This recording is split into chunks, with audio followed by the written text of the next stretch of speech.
За последние 9 лет проделана большая работа по восстановлению и развитию в Чеченской Республике стационарной сети общего пользования. На сегодняшний день в республике установлены междугородние станции, а в районах успешно работают АТС.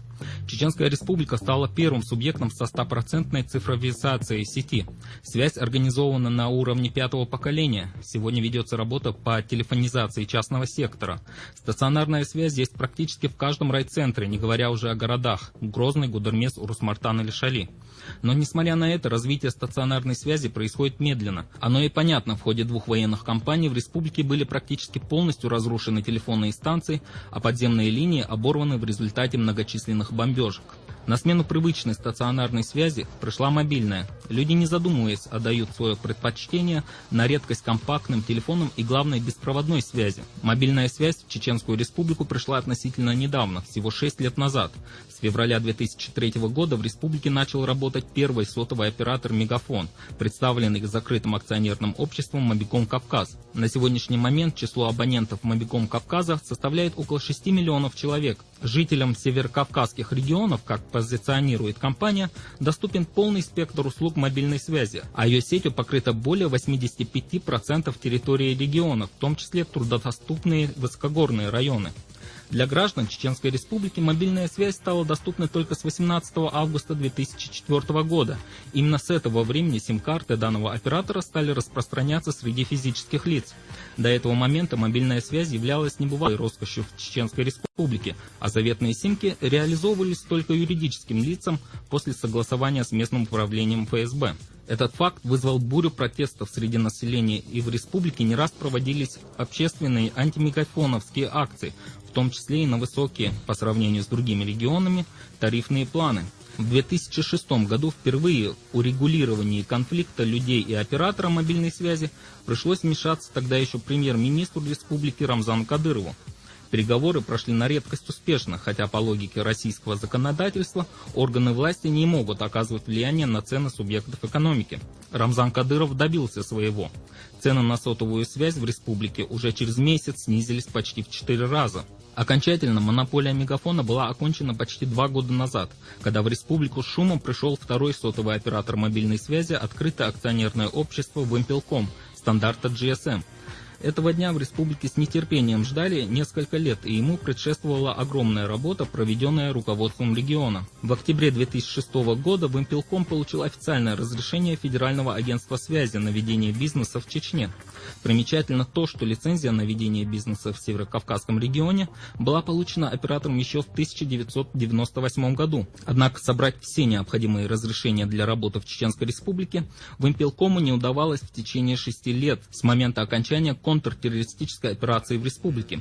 12 сентября 2007 года торговая марка Вымпелкома «Билайн» официально начала свою деятельность в Чечне, но несмотря на длительные подготовки к этому дню, связь второго мобильного оператора в республике оставляла желать лучшего. Представители компании подчеркивали, что неудовлетворительная работа сотовой сети обусловлена бурно растущей абонентской базой. Однако даже сегодня абоненты сетуют на качество данного оператора, но при этом не спешат от него отказаться. Это как раз тот случай, когда качество связи не влияет на радость от низкой цены представленных компанией тарифных планов.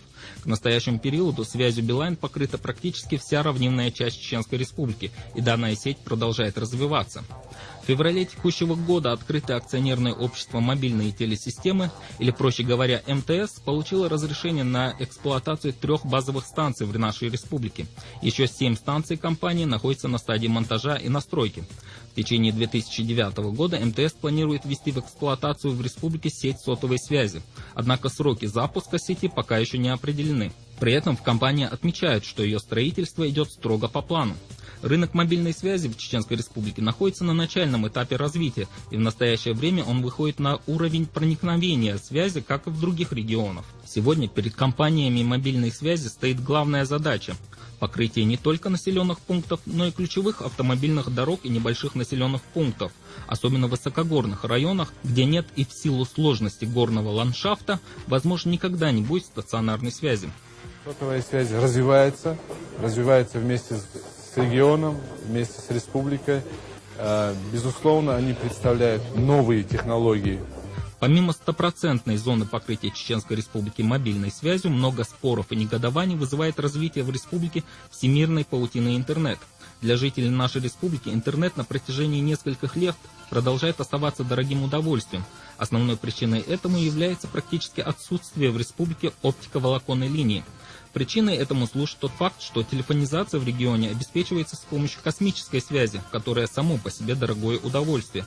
Поэтому жителям республики приходится устанавливать интернет через спутникового провайдера, используя вместо обычного модема мобильный телефон. Такое удовольствие, как правило, очень дорого. К примеру, 1 гигабайт скачанной с интернета информации стоит от 18 до 25 долларов, в то время как в других городах месячная абонентская плата за пользование всемирной паутиной составляет от 400 до 600 рублей. При этом до 2 гигабайт информации пользователю предоставляется бесплатно. Правда, подобные услуги предоставляются только в том случае, если имеется наземное подключение.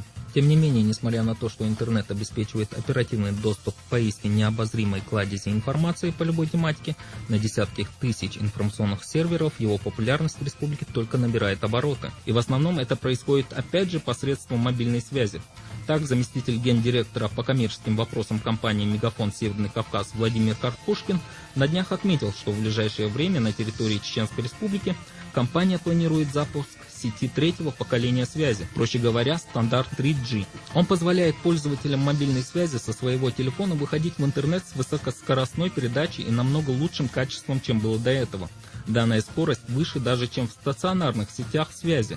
При этом 3G позволяет абоненту также сделать видеозвонок, одной из популярных во всем мире услуг. Уже осенью сеть 3G будет запущена в коммерческую эксплуатацию одновременно в нескольких районах республики. Следующим поколением мобильной связи будет поколение третье, 3G. В чем основная особенность третьего поколения и чем оно так отличается от предыдущих?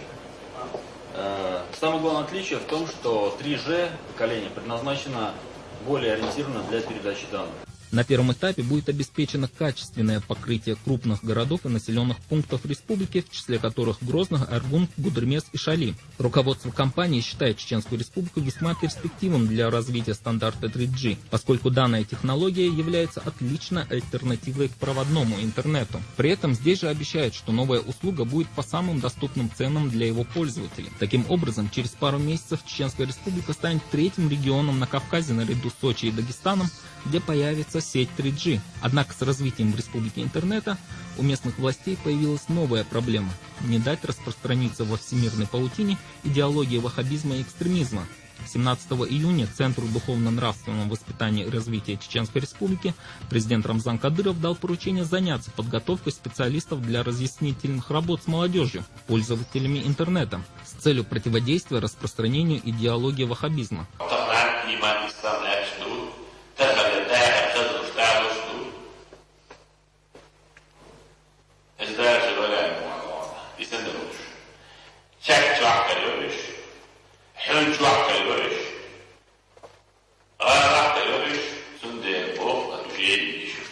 Данная мера была вынуждена, так как 80% пользователей интернета, в том числе и мобильного, являются молодые люди. По словам Кадырова, сегодня экстремистам больше не нужны телеканалы или пресса, чтобы заявить о себе.